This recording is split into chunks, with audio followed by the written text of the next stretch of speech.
It wasn't a fairy tale season. It Yeah. was one of the toughest years of my life. Yeah, it was great at the start, but it's difficult to quantify how good it was because you always want to do better.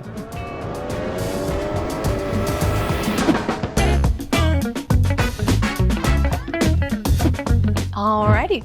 Hello and welcome to the Motorsport.com rotating podcast pit. We are with Mobil 1 for the livery unveiling for their 50th anniversary on the Hertz Team JOTA car. How beautiful does that look? That looks amazing! Unbelievable, isn't it? It's gold and it's so pretty. We're gonna look beautiful. We just gotta make sure it's quick. Yeah, you've got to drive it. Exactly. That's the important Drive it hard. part. You got to drive it fast. Yeah, you got this. I believe in you. Thank you so much for being here. I am Alanis King.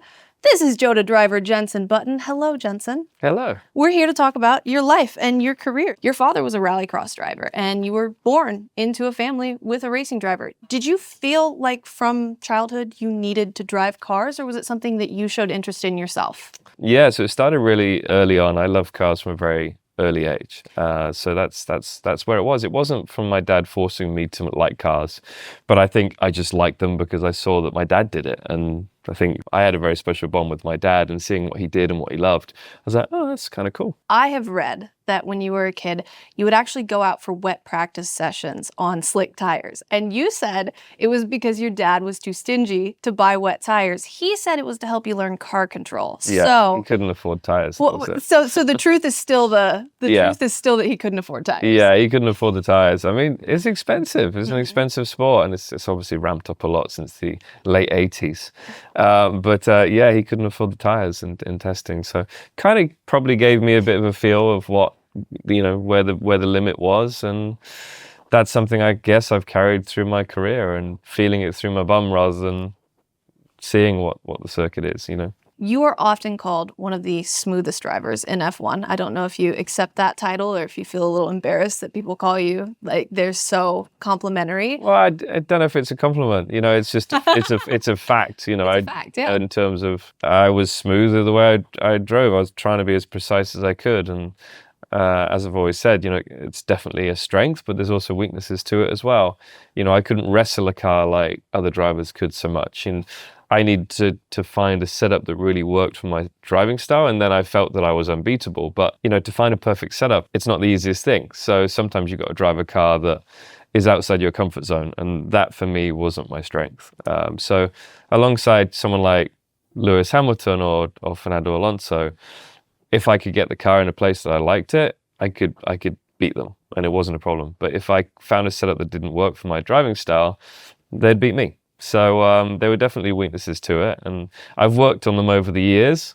And when you drive a car like the 963, you have to adapt and you have to learn. And I felt that I've learned a lot this year in driving a car that you need to be a bit more aggressive with. So my driving styles had to change because there were more negatives than positives. So I've enjoyed this year. I'm 44 and I've learned so much this year. And I think that's what keeps me racing. That's why I love racing, is that want to learn and be better. So you've said before that leading is not nearly as fun as coming through the pack, and I think that's very common among racing drivers.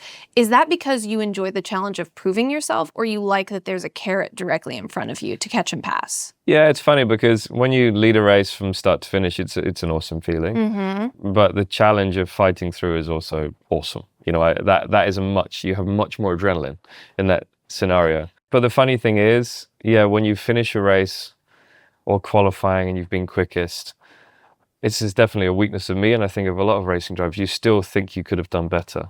So you look at the result and you think, well, I finished 5 seconds in front. I could have finished 6 seconds in front if I didn't make that mistake. And there's always that in the back of your mind, which is terrible, really. It's terrifying because you're never going to be good enough because you're always wanting to be that little bit better. And I think once you're comfortable in your own skin and you realize that that's all you needed to do, you're a much calmer person. It takes, I find, everyone a lot of time to find peace with themselves and their successes and also their failures. And I think it comes with age. Like the older I get, the more at peace I am with everything that happens. And one thing I want to discuss is in 2008, I think you were going home for a Christmas holiday. I think you said when you got the call that Honda was not going to be an F1 team next year. Can you remember how you felt physically? Yeah, my heart dropped because it was, when was it? Must have been almost December, or was December. It's like, well, that's it. There's no drives available in 2009. Everyone signed up. The only option was Toro Rosso, and they wanted me to bring money. It's like, what? I'm in this point in my career where I feel that I'm driving at my best, peak physical fitness, and mentally I was in the right place. And this could be the end of my career. I've won one Grand Prix. That's not what I set out to do. So it was a very difficult time. But a lot of great things came after that. You went with Brawn, and you had these testing sessions, and you kind of immediately realized that the car is quick, right? Yeah, straight away, yeah. What is that feeling like when you get in that car and you're like, oh, this can actually go? So I got in it and thought, yeah, it feels nice. It's understeer here, oversteer here. And then Shav, my engineer, Andrew Chauvelin, said, 6/10 quicker than anyone, and you're on old tires. Everyone else has been testing for sort of 9 days already.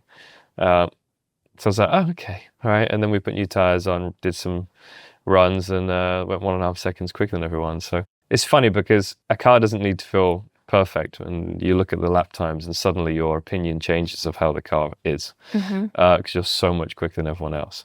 So it was a great car, but it wasn't the best feeling car in my career. It was just better than the others.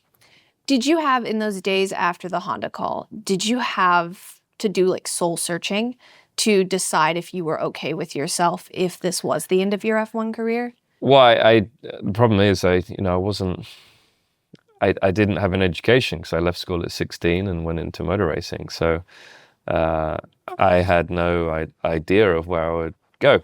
IndyCar was not even on my mind. It was in a very different place then as well in 2009 compared to now. And 28 years old, I didn't think of racing in endurance. And again, that wasn't like it is now.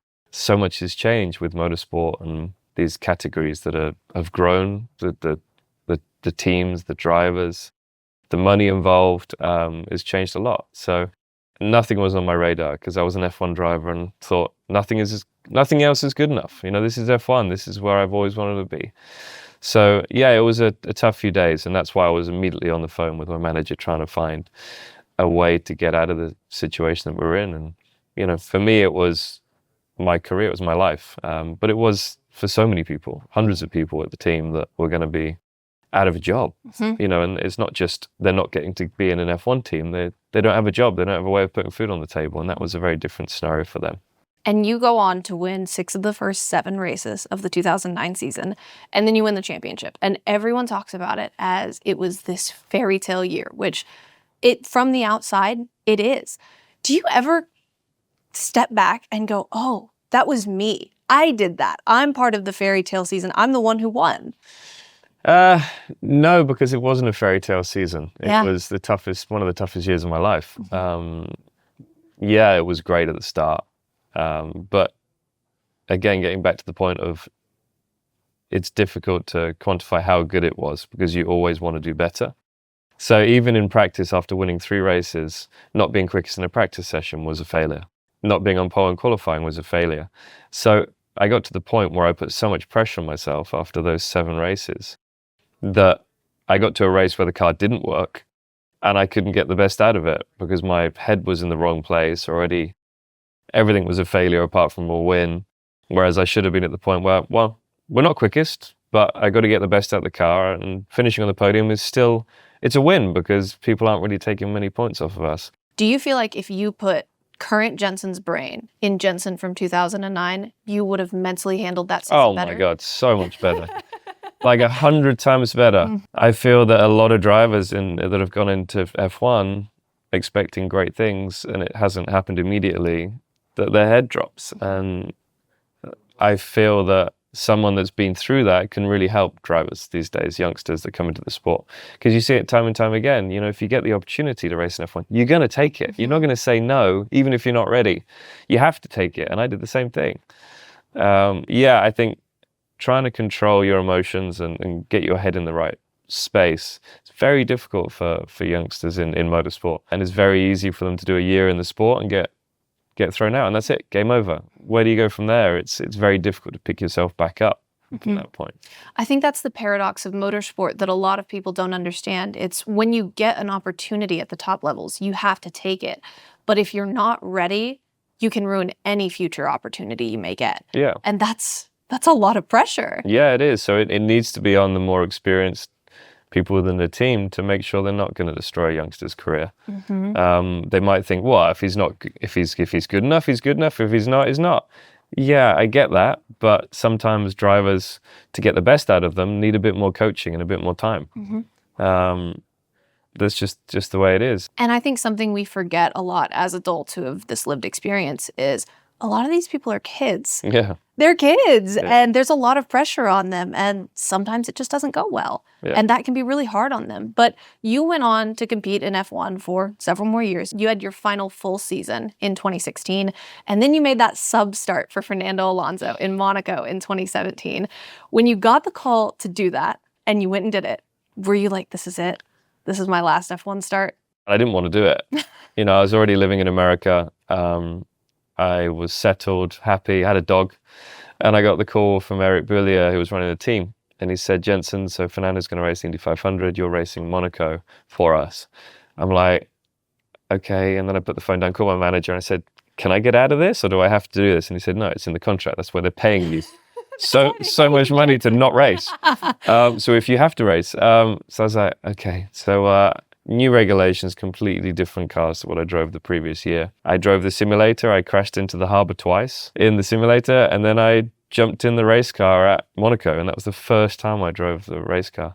Qualified ninth, out-qualified my teammate. So I was pretty happy with that. Race didn't go to plan, but it probably would have if they let me start ninth. Why didn't you want to do it? Was it a logistical thing? I'm in America, I've left this part of my life behind, or was it, what if I go out there and I don't meet my own expectations and this is my last race? What was it? It was putting myself in that situation again of all the pressure and what have you, and not having driven the car either. And I wasn't going to get to test the car. So it's like, if you want to perform, you got to do all the background work. You do. And then I found out I had to do it. And then I was like, you know what? What's the worst that's going to happen? I mean, nobody expects anything. I've not driven a car for 6 months. So let's go and have some fun. And it was actually an awesome weekend because the journos were just like, this is hilarious. You've come in for one race, and especially when I qualified ninth. And so I actually enjoyed Saturday a lot. And then the team told me I was going to be starting last because I had to have an engine change. So now it's not so much fun. So since then, you have done a ton of stuff. You've done Super GT, NASCAR, Nitro Cross, World Endurance Championship, Baja, Mobil 1 livery with Hertz Team JOTA. My Baja truck had Mobil 1 livery as well. I love that. Yeah. What has been the most surprising experience? What is the thing that you expected something going into it and you got something completely different out of it? Everything. Okay, everything. Everything I've raced in since F1 has surprised me, but positives and negatives. I mean, they're all tougher than what you think. At the top of your game, someone at the top of the game in every category is exceptionally good. And that for me is just, I get excited every time I jump in the car on a race weekend because it is so, you never know what you're going to get in terms of how the car is going to work on that circuit. And I think one of the coolest things I've ever experienced in my lifetime, it's way up there, was Garage 56 at Le Mans. That was such a once-in-a-lifetime experience to walk around that track and have everyone just so obsessed with this car. Because the Garage 56 car, not only did you have that super loud V8, but you have the side exit exhaust, which rattled every grandstand. I had so many complaints from other drivers saying they couldn't sleep because my car was so loud. It was so loud. Well, you got to think that we didn't have a window either. No. We had a window net, so the exhaust was right there. So it did get noisy, but it was a great car. It really was, and fair play to Hendrik for getting that car to a state where it was competitive at Le Mans. It was very cool. So yeah, that off the back of doing 3 NASCAR races with Mobil 1, which was an amazing opportunity.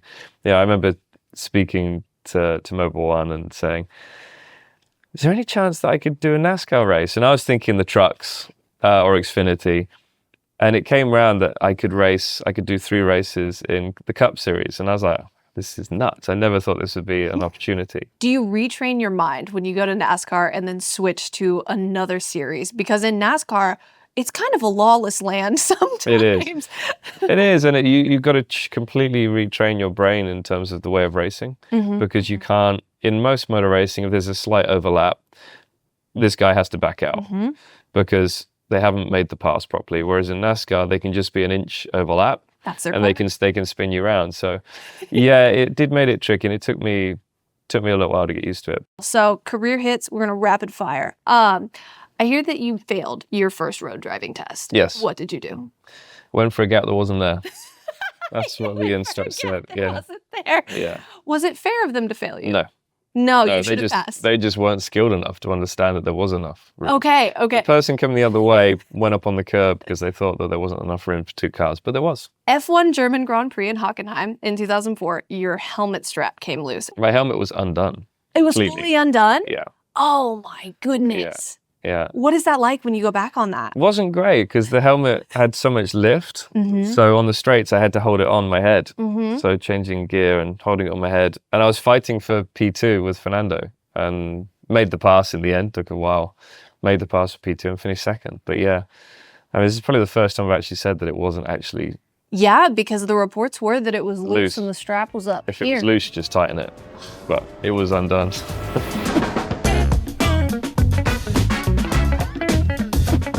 I've never peed in a race. Really? Some people who do. One of my teammates definitely has. I'm not going to mention any names, but in our team, one of them's had a pee.